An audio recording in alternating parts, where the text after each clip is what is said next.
Hello दोस्तों हम लोग बात करने वाले हैं स्वदेशी आंदोलन के बारे में। स्वदेशी आंदोलन से जितने भी थ्योरी बनते हैं सभी थ्योरी को देखेंगे और इससे जो जो प्रश्न बनेंगे उस थ्योरी से हमने निकाल के प्रश्नों को भी मैं अभ्यास करवाऊंगा। तो इसमें हम देखने वाले हैं कि जो स्वदेशी आंदोलन था इसका प्रारंभ कब और क्यों हुआ, ठीक है, और इसके साथ साथ इसका उद्देश्य क्या था, स्वदेशी आंदोलन का उद्देश्य क्या था। इसमें हम लोग देखेंगे और कि इसके मुख्य नारे और सिद्धांत क्या थे, ठीक है, और आंदोलन के मुख्य कार्य क्या थे। स्वदेशी आंदोलन जो हुआ इसके मुख्य कार्य क्या थे इसके बारे में भी देखने वाले हैं और स्वदेशी आंदोलन के जो प्रमुख नेता थे इसके बारे में भी देखेंगे। शिक्षा में इसका योगदान क्या रहा इसके बारे में भी जानेंगे और आंदोलन की सीमाओं के बारे में भी देखेंगे, इसका परिणाम और प्रभाव क्या हुआ। और ये जो टॉपिक है परीक्षा के लिए महत्वपूर्ण जो तथ्य के तौर पे देखा जाएगा, इसका वन लाइनर फैक्ट को भी हम देखने वाले हैं। तो चलिए हम बात करते हैं कि इस आंदोलन से रिलेटेड जो प्रश्न बनते हैं ये सभी प्रकार के कम्पिटिटिव एग्जाम्स में पूछे जाते हैं। अभी खास करके जो बिहार बीपीएससी जो टीचर की बहाली होने वाली है इसकी उसके लिए तो ये रामबाण है और मैं उसी के लिए सीरीज करवा रहा हूँ। अगर आप चैनल पे नए हो तो सब्सक्राइब जरूर कर लीजिएगा जिससे कि आपको, ठीक है, जिससे आपको क्या होगा, मेरा चैनल आपको एग्जाम के लिए महत्वपूर्ण साबित होगा, है ना। और अगर आप बिहार दरोगा, बिहार पुलिस या कोई भी कॉम्पिटिटिव एग्जाम की तैयारी करते हैं उसके लिए ही महत्वपूर्ण है। तो चलिए देखते हैं। तो दोस्तों हम बात करते हैं सबसे पहले इसके प्रारंभ कब और क्यों हुआ, ठीक है। स्वदेशी आंदोलन की शुरुआत की बात करें तो स्वदेशी आंदोलन की शुरुआत कब और क्यों हुआ इसके बारे में पहले हम लोग जानते हैं। तो हम बात करें तो वर्ष 7 अगस्त 1905, ठीक है, 7 अगस्त 1905 इसकी शुरुआत तिथि है, ठीक है। इसकी शुरुआत हुई 7 अगस्त 1905 को। बात करें स्थान इसका तो कोलकाता के टाउन हॉल में एक बड़ी सभा के माध्यम से इसकी शुरुआत की गई, ठीक है। कहाँ पे? कोलकाता के टाउन हॉल में एक बड़ी सभा के माध्यम से। इसका मुख्य कारण के बारे में जान लें तो लॉर्ड कर्जन द्वारा बंगाल विभाजन 1905 का जो निर्णय लिया गया था यही मुख्य कारण था, ठीक है। स्वदेशी आंदोलन का मुख्य कारण यही था कि लॉर्ड कर्जन द्वारा बंगाल विभाजन का निर्णय लिया गया और बंगाल विभाजन का निर्णय कब लिया गया तो 1905 में, ठीक है। एक एक पॉइंट को आप समझेंगे, देखेंगे, सुनेंगे, ठीक है, सभी पॉइंट महत्वपूर्ण है। तो हम बात करते हैं आगे। बंगाल को धार्मिक आधार पर 2 भागों में बांटने की योजना बनाई गई, ठीक है। बंगाल को धार्मिक आधार पर 2 भागों में बांटने की योजना बनाई गई। एक था पूर्वी बंगाल जिसमें मुस्लिम बहुल थे यानी मुस्लिम लोगों को रखा गया, ठीक है, और एक था पश्चिमी बंगाल जिसमें हिंदू बहुल यानी हिंदू लोगों को रखा गया, ठीक है, समझ गए। तो धार्मिक आधार पर बंगाल को धार्मिक आधार पर 2 भागों में बांटने की योजना बनाई गई, समझ गए ना, जिसमें एक पूर्वी बंगाल था एक पश्चिमी बंगाल था। पूर्वी बंगाल की अगर हम बात करें तो पूर्वी बंगाल में मुस्लिम लोगों को रखा गया और पश्चिमी बंगाल में हिंदू लोगों को रखा गया। और इससे हुआ क्या आगे देखते हैं। तो इससे हिंदू मुस्लिम एकता को तोड़ने की ब्रिटिश नीति साफ झलकती थी। मतलब इससे क्या हुआ कि हिंदू मुस्लिम एकता को तोड़ने की कोशिश किया जा रहा था, है कि नहीं। इससे क्या किया जा रहा था, हिंदू मुस्लिम जो एकता थी उसको तोड़ने की कोशिश किया जा रहा था। और किसके द्वारा किया जा रहा था, ये ब्रिटिश नीति यानी ब्रिटिश लोगों के द्वारा किया जा रहा था। आगे हम देखते हैं इसका उद्देश्य की बात करें, इसके मुख्य उद्देश्य की बात करें तो बंगाल विभाजन का विरोध करना, मुख्य उद्देश्य के तौर पे बंगाल विभाजन का विरोध करना स्वदेशी आंदोलन का उद्देश्य था। और भारतीयों में राष्ट्रीय भावना का विकास करना ये भी था उद्देश्य। आगे हम देखते हैं इसके और उद्देश्य हैं। 3 में देखें तो विदेशी वस्त्रों और सामानों का बहिष्कार करना, जो विदेशी वस्त्र थे, कपड़े थे, उस वैसे सामानों का क्या बहिष्कार करना।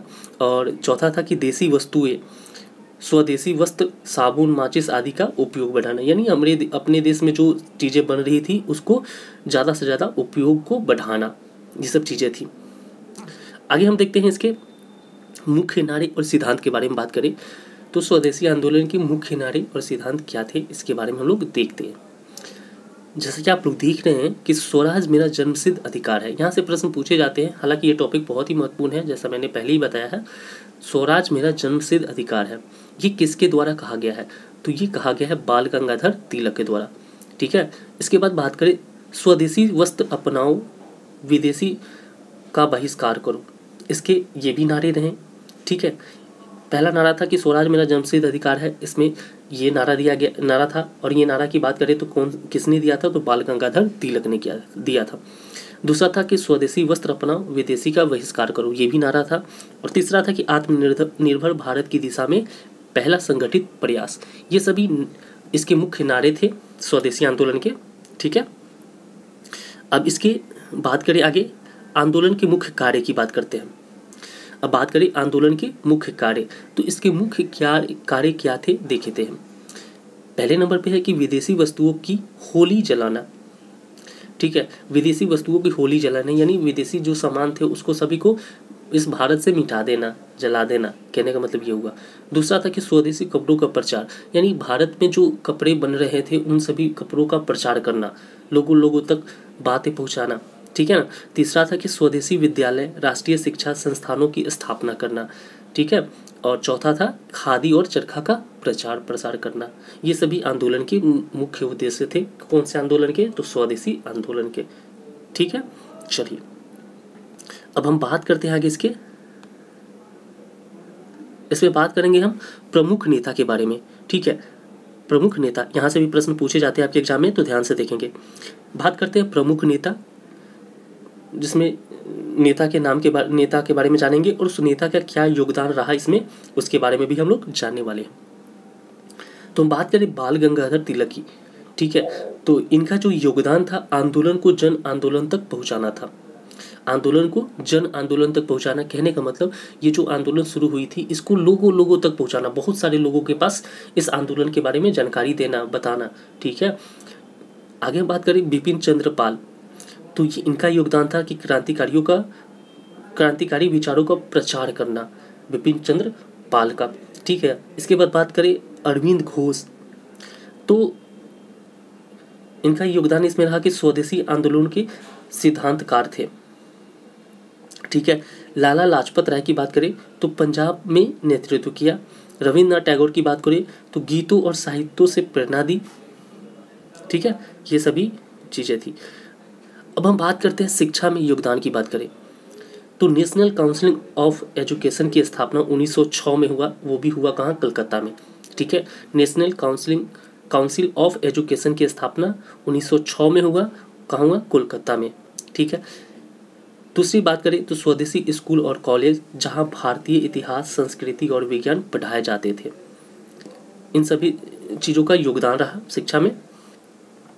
आगे हम बात करें, अब इसके बाद बात करते हैं आंदोलन की सीमाएं।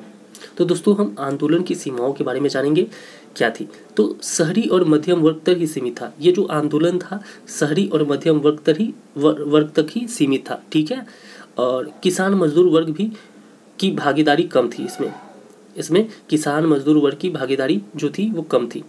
ब्रिटिश दमन के चलते नेतृत्व में दरार आई। ब्रिटिश जो दमन कर रहे थे, अत्याचार कर रहे थे, इसी के चलते इस नेतृत्व में दरार आई थी। 1907 में सूरत विभाजन से आंदोलन कमजोर पड़ा। 1907 में जो सूरत विभाजन हुआ उससे ये आंदोलन क्या हो गया? थोड़ा कमजोर पड़ गया। चलिए आगे हम बात करते हैं दोस्तों परिणाम और प्रभाव के बारे में इसके जानेंगे। तो देखते हैं, भारतीयों में आत्मगौरव और आत्मनिर्भरता की भावना जगी। ठीक है, स्वदेशी आंदोलन से भारतीयों में क्या हुआ? आत्मगौरव और आत्मनिर्भरता की भावना जगी। साथ बात करें आगे तो विदेशी माल का बहिष्कार एक मजबूत हथियार बना। तीसरे में बात करें तो आगे चलकर यह आंदोलन गांधी जी के अहिंसात्मक सत्याग्रह का आधार बना। ठीक है, यह जो स्वदेशी आंदोलन था आगे चलकर यह गांधी जी के अहिंसात्मक सत्याग्रह के क्या बना? आधार बना। आगे बात करें तो भारतीय उद्योग और हस्तशिल्प को बढ़ावा मिला। ठीक है, चलिए आगे और देखते हैं। इसमें बात करते हैं हम लोग परीक्षा के लिए महत्वपूर्ण तथ्य की बात करें, यानी वन लाइनर जो हैं उन चीज़ों को देखते हैं जो आपके एग्जाम से रिलेटेड है, जो महत्वपूर्ण है। देखिए, तो बात करें 1 नंबर, तो स्वदेशी आंदोलन की शुरुआत की बात करें तो 1905 में हुआ। कब हुआ? 1905 में। और क्यों हुआ? तो बंगाल विभाजन के विरोध में किया गया था। समझ गए इस चीज़ों को? चलिए दूसरे नंबर बात करें, इसका जो मुख्य केंद्र था वो क्या था? बंगाल था। मुख्य केंद्र क्या था? बंगाल था। इसके मुख्य नेता की बात करें तो कौन थे? तिलक थे, बाल गंगाधर तिलक, बिपिन चंद्र पाल और अरविंद घोष थे। मुख्य उद्देश्य की बात करें, इसका उद्देश्य क्या था कि विदेशी वस्तुओं का बहिष्कार करना मुख्य उद्देश्य था। इसका प्रभाव रहा आत्मनिर्भरता, भारतीय उद्योगों को बढ़ावा मिला इससे, ठीक है। और आगे बात करें तो शिक्षा में योगदान की बात करें तो राष्ट्रीय शिक्षा संस्थान की स्थापना हुई। और समाप्ति की बात करें तो 1908 के बाद ये आंदोलन जो हो गया धीमा पड़ गया और धीरे धीरे ये क्या हो गया? समाप्त हो गया। तो हम लोगों ने आज देखा किस चीज़ के बारे में? स्वदेशी आंदोलन के बारे में। अब इससे रिलेटेड जो ऑब्जेक्टिव प्रश्न है उसको मैं अगले वीडियो में लेकर आऊँगा।